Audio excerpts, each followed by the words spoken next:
नमस्कार दोस्तों। भारत में दर्शन उस विद्या को कहा जाता है जिसके द्वारा तत्व का ज्ञान हो सके। भारतीय ऋषियों ने जगत के रहस्यों को अनेक कोणों से समझने व समझाने की कोशिश की है। एक पश्चिमी दार्शनिक के अनुसार भारतीय दार्शनिकों की सूक्ष्मताओं को देखते हुए यूरोप के अधिकांश महान दार्शनिक स्कूल के बच्चों जैसे लगते हैं। भारतीय दर्शन किस प्रकार और किन परिस्थितियों में अस्तित्व में आया, इसके बारे में कुछ भी प्रामाणिक रूप से नहीं कहा जा सकता है, किंतु इतना स्पष्ट है कि उपनिषद काल में दर्शन एक पृथक शास्त्र के रूप में विकसित होने लगा था। दर्शन शास्त्री हमें प्रमाण और तर्क के सहारे अंधकार में ज्योति प्रदान करके हमारा मार्गदर्शन करने में समर्थ होता है। भगवत गीता के अनुसार संसार में करने योग्य क्या है और क्या नहीं, इस विषय में विद्वान भी अच्छी तरह से नहीं जान पाते हैं। इसलिए परम लक्ष्य एवं पुरुषार्थ की प्राप्ति दार्शनिक ज्ञान से ही संभव है, अन्यथा नहीं, ऐसा कहा जा सकता है। भारतीय दर्शन के मुख्य सूत्र हैं जैसे पूर्व मीमांसा, जिसमें धर्म जिज्ञासा से संबंधित चर्चाएं प्रश्न रहते हैं, इसके प्रणेता महर्षि जैमिनी थे। फिर है वेदांत सूत्र, जिसमें ब्रह्म जिज्ञासा से संबंधित प्रश्न एवं चर्चाएं रहती है, दर्शन रहता है। इसे उत्तर मीमांसा भी कहा जाता है और इसके प्रणेता महर्षि व्यास थे। उसके बाद वैशेषिक सूत्र, जिसमें धर्म की व्याख्या से संबंधित दर्शन की चर्चा रहती है, जिसके प्रणेता महर्षि कणाद माने जाते हैं।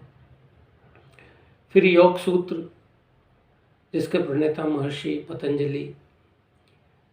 फिर सांख्य सूत्र, जिसके प्रणेता महर्षि कपिल माने जाते हैं। और अंत में न्याय सूत्र, जिसके प्रणेता महर्षि गौतम माने जाते हैं। इसके अलावा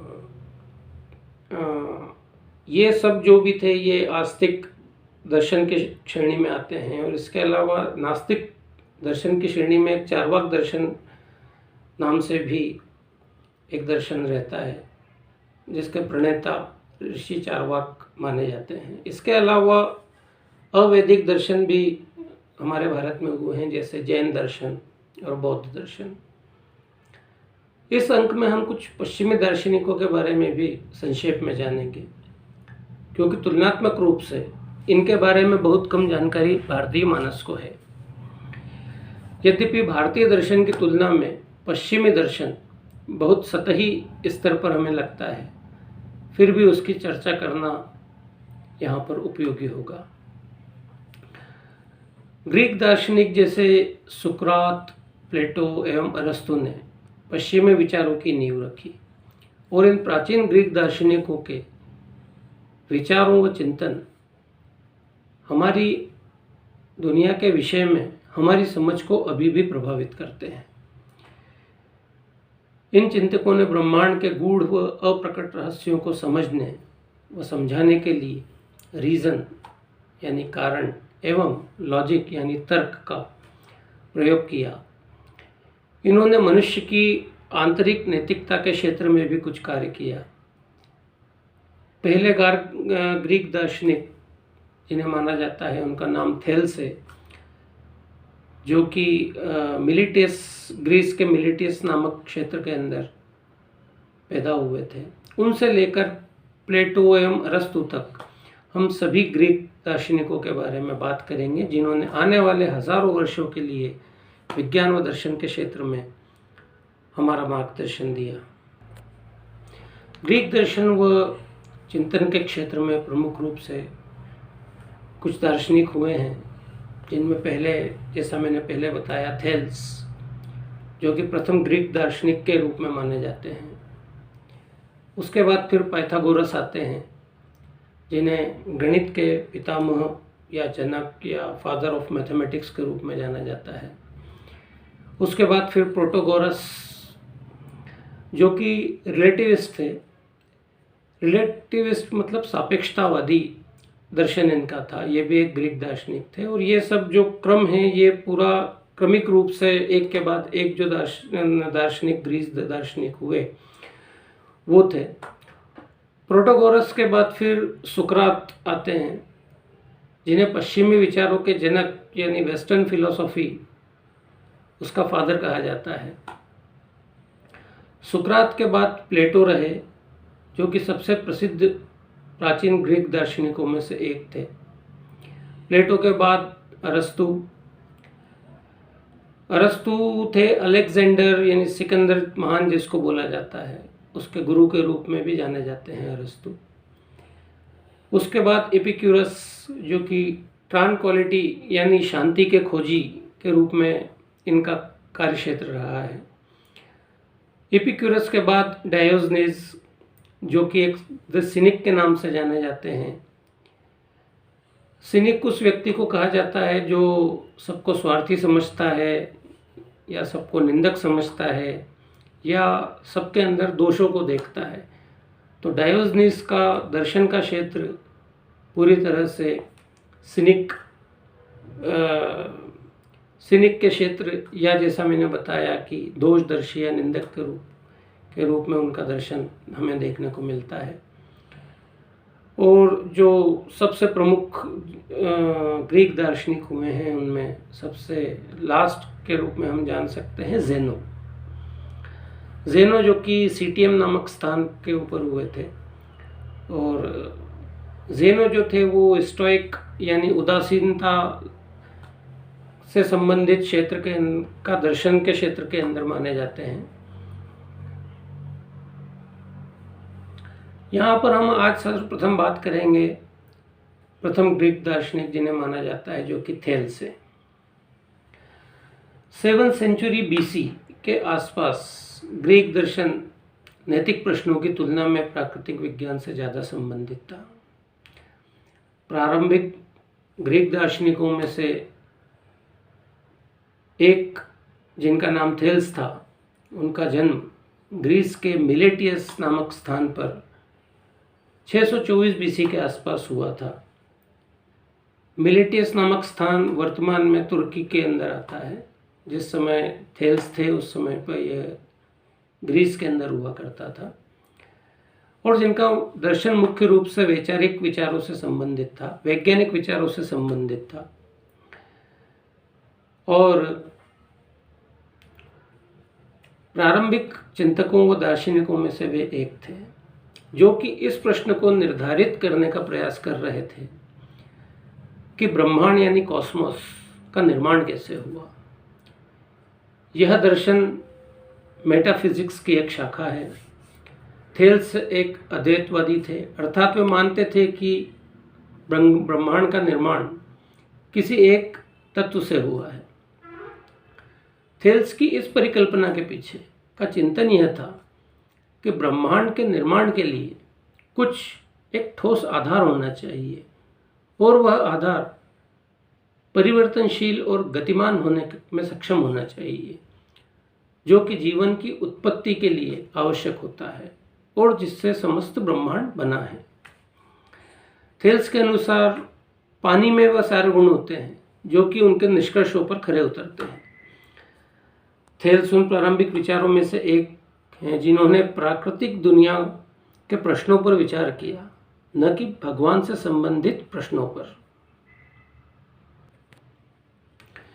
तर्कसंगतता के प्रारंभिक दौर में थेल्स अपने इस तर्कसंगतता के गुण के कारण ग्रीक दार्शनिकों की श्रेणी में सबसे प्रभावी रहे। उन्होंने मिलेशियन स्कूल की नींव रखी और उनके शिष्यों में आगे चलकर पाइथागोरस जैसे चिंतक हुए, जिनके बारे में हम अगले अंक में चर्चा करेंगे आगे। जैसा कि मैंने बताया कि थेल्स जो थे उनका जन्म 623 बीसी से लेकर 624 बीसी के आसपास ग्रीस के अंदर, ग्रीस के शहर मिलेटस में हुआ था, और इनकी मृत्यु जो है 545 या 548 बीसी के आसपास हुई थी, यानी तकरीबन 78 वर्ष इनकी उम्र रही। और इन्हें ग्रीक मैथमेटिशियन, एस्ट्रोनॉमर यानी खगोल विज्ञानी एवं सुकरात पूर्व के दार्शनिक के रूप में जाना जाता है। इन्होंने इंटरसेप्ट थ्योरम और थेल्स थ्योरम से रिलेटेड कार्यों में अपना योगदान दिया। इनका जो दार्शनिक युग माना जाता है वो सुकरात पूर्व दर्शन के क्षेत्र माना जाता है। इनका पुत्र तो कोई भी नहीं था, क्योंकि पूरे लाइफ टाइम वह अपने पूरे जीवन के दौरान ये अविवाहित रहे, परंतु इन्हें अपने भतीजे जिसका नाम सेविस्थोन था उसको, वो इनका दत्तक पुत्र था, उसको उन्होंने गोद लिया था। अरस्तु इन्हें ग्रीक परंपरा के प्रथम दार्शनिक मानते थे। इन्हें अक्सर विज्ञान के पितामह के रूप में भी जाना जाता है। इनका मुख्य क्षेत्र जो था वो पश्चिम दर्शन में एथिक्स, मेटाफिजिक्स, एस्ट्रोनॉमी, मैथमेटिशियन, ये इनका मुख्य क्षेत्र माना जाता है। इन्होंने पानी के स्रोत या पानी के मूल या उसका स्रोत, उस क्षेत्र के अंदर बहुत कार्य किया और इनके दर्शन और चिंतन का मुख्य क्षेत्र पानी और उसके स्रोत से संबंधित था। इन्होंने थेल्स थ्योरम नामक एक थ्योरम है ज्योमेट्री के अंदर, उसके भी जनक ये माने जाते हैं। इंटरसेप्ट थ्योरी जो ज्योमेट्री के अंदर है उसका भी जनक इन्हें माना जाता है। स्टैटिक इलेक्ट्रिसिटी के क्षेत्र में भी इन्होंने कुछ काम किया है। यदि हम देखें कि इन पर किन किन चीज़ों का प्रभाव पड़ा, तो इनके दर्शन के अंदर मुख्य रूप से हमें बेबीलोनियन एस्ट्रोनॉमी जो है, जो कि मेसोपोटामिया के प्रारंभिक इतिहास के कालखंड के अंदर जो एस्ट्रोनॉमी थी, उसका इनके ऊपर बहुत प्रभाव पड़ा। इसके अलावा प्राचीन ग्रीस मैथमेटिक्स और प्राचीन इजिप्शियन धर्म जो था, ग्रीस धर्म जो था, उसका भी इनके ऊपर बहुत प्रभाव पड़ा। और इनका प्रभाव या इनके दर्शन का प्रभाव पाइथागोरस जो इनके बाद हुए उनके ऊपर बहुत प्रभाव पड़ा। और हम कह सकते हैं कि थेल्स दर्शन जो था उसको पाइथागोरस ने प्रभावी रूप से आगे बढ़ाया सुकरात पूर्व के दर्शन के क्षेत्र में। अधिकांश दूसरे सुकरात पूर्व के दार्शनिक प्रकृति के स्पष्टीकरण करने में इनका अनुसरण करते थे, जिसके अनुसार एक अल्टीमेट सब्सटेंस के अस्तित्व के आधार पर समस्त प्रकृति एकजुट है। गणित के क्षेत्र में थेल्स ने पिरामिड की ऊंचाई की गणना करने में एवं समुद्र किनारे यानी सी शोर से शिप की दूरी की गणना करने में ज्योमेट्री का प्रयोग किया। थेल्स ज्योमेट्री के अंदर डिडक्टिव रीजनिंग को लागू करने वाले प्रथम व्यक्ति माने जाते हैं। जैसा मैंने पहले बताया कि इनकी मृत्यु 78 वर्ष की उम्र में 58वें ओलंपियाड खेलों को देखने के दौरान हीट स्ट्रोक से हुई थी। अगले अंक में ग्रीस दार्शनिकों की श्रृंखला में या उनकी परंपरा में हम अगले दार्शनिक यानी थेल्स के बाद जो क्रमवार दृष्टि से आते हैं पाइथागोरस, प्रोटोगोरस, उसके संबंध में हम चर्चा करेंगे। धन्यवाद, नमस्कार।